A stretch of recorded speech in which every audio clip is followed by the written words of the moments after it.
When it comes to breeding, as what I'm doing here, guess what? We have a breed companion here. Have you guys wondered about is inbreeding good or bad for your gava fish or goldfish, danios, or etc.? Are there any positive sides of inbreeding method used in tropical fish? If there are, then how to use them correctly? Wait, I'm out of breath. Oh, oh. By the way, this is Mark, and in this video, we will answer all of those doubts, questions, one by one, so stay tuned. Do you like my dance moves? Ay, ay.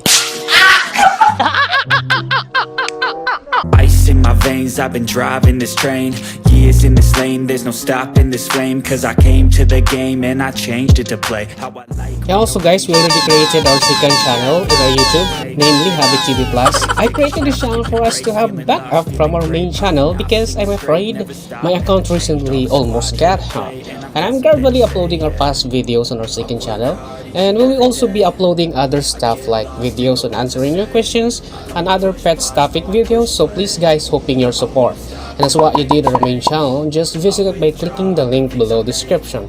Thank you very much. And now first we will deliberate what are the positive sides of inbreeding in gadfish. Ice in my veins, I've been driving this train.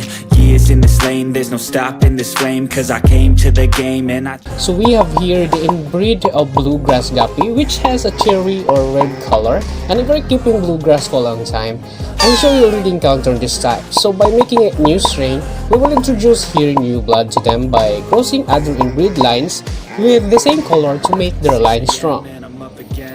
You can do this for several breeding to come up with the preferred color and pattern that you like, because there are several strains you can develop from bluegrass like purple, cherry, red, ivory color. And also if you want to develop the inbreed color that you like, then just breed the two inbreed lines. Ice in my veins, I've been driving this train. Years in this lane, there's no stopping this flame. Cause I came to the game and I changed it to play how I like, rearranged it to my own domain. Yeah, I got what it takes, made lots of mistakes, taking shots, skipping breaks, feeling lost, feeling great, popping off, singing straight, never stopped, never changed. All the squad here to play and I've got something to say, yeah. I work hard each and every day, I get lost in the words I say. I don't push pause, no I push play. I won't stop till I make a change. I withdraw on the things I make. I turn flaws into flawless traits. I build tall, never capped in space. I won't stop till I hear him say, let's assume they're already reached F4 and this is your line 1 and this is your line 2. So to enable to make them strong and pure, let's just cross them again for several breeding, and there you go. This time you already have your own American nursery. So congratulations. So that's the positive sides of inbreeding when you develop a hybrid strain. So let's go to negative effects or danger of inbreeding. These effects will only occur if you didn't introduce new blood to them for a long time, or should I say you just keep them on a community tank for a long period of time without using line breeding and outcrossing method. Breeding between related individuals can result in harmful versions of genes being expressed, with random laboratory guppy studies finding inbreed offspring had a lower survival rates and reduced size and fertility. So think about breeding and still there's no result. It's kind of frustrating, right? So guys, how do you like my dress? It's pretty, right? Huh?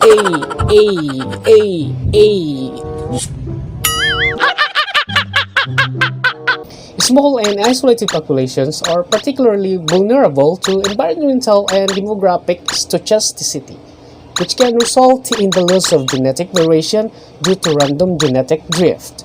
Both drift and inbreeding tend to accelerate the loss of gene diversity, and this can result in individuals being less resistant to environmental change and increase mortality, reduce disease resistance, and also can affect many different fitness-related traits, including low survival rate, low reproductive success, and parasite susceptibility.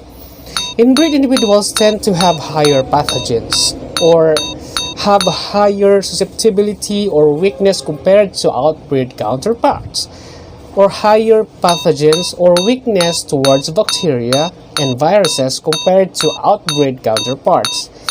Even one generation of full sibling inbreeding can lead to a reduction in male sexual motivation and mating success, but the effects of inbreeding are significantly more pronounced after multiple generations.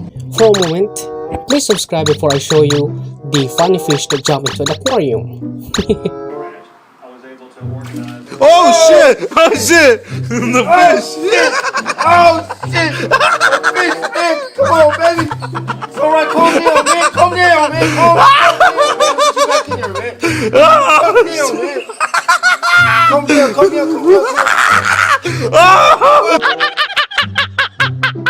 Goldfish have been selectively bred for hundreds and hundreds of years, with the breeders carefully selecting individuals that display desired traits and eliminating individuals that display undesirable traits.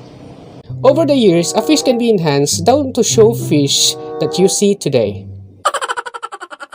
Because so many years and generations of fish make up the history of all the fish, along with just a wide variety of backgrounds, there are a huge number of different genes within the goldfish pool. Very few of the genes are connected to each other. They tend to stand alone. And there are also a tremendous number of what are considered lethal genes as well as semi-lethal manifestations of genes. If one were to inbreed too closely, it is possible to create a fish that carries far more potential lethal genes. In combination with other of the genes, the fry will not survive. And as far as seeing the problems of inbreeding, they would make themselves apparent in the hardness of the fish. The ability to grow large and strong and quickly, the ability to withstand environmental stress, and much like digestions, immunities, swimming abilities, breeding abilities, sight, and etc., all could potentially be genetic problems that can be affected by how a fish is inbreed. So yes, there can be problems seen very soon in an inbreed line. Making the problems large enough to say easily makes it less of a sin to call the less than desirable fish. So it goes both ways. Creating a new breed is not something the average person can do, and we already know about that, even for gobfish, for goldfish, and other kinds of tropical fishes. It would take great dedication and a lot of patience and more years than you probably have on this earth. To have a recognized breed, that breed must be shown to breed true. In other words, have genetically recognizable traits that are repeatable and recognizable over the generations. So overall, we already know the positive and negative sides of inbreeding method, and hopefully this guide will help you widen your understanding about fish keeping hobby and use it as your future reference. And of course, once again guys, if you're new here, please do subscribe to get updated whenever we have new uploads. And of course, if you have any questions, suggestions, clarifications about this video, please send your message at the comment section below or follow us on the page at hobbytv.ph and to my Instagram account at markroyce87. I'll do my best to answer all your questions there. Thank you very much. Stay safe everyone. To God be the glory. Adios.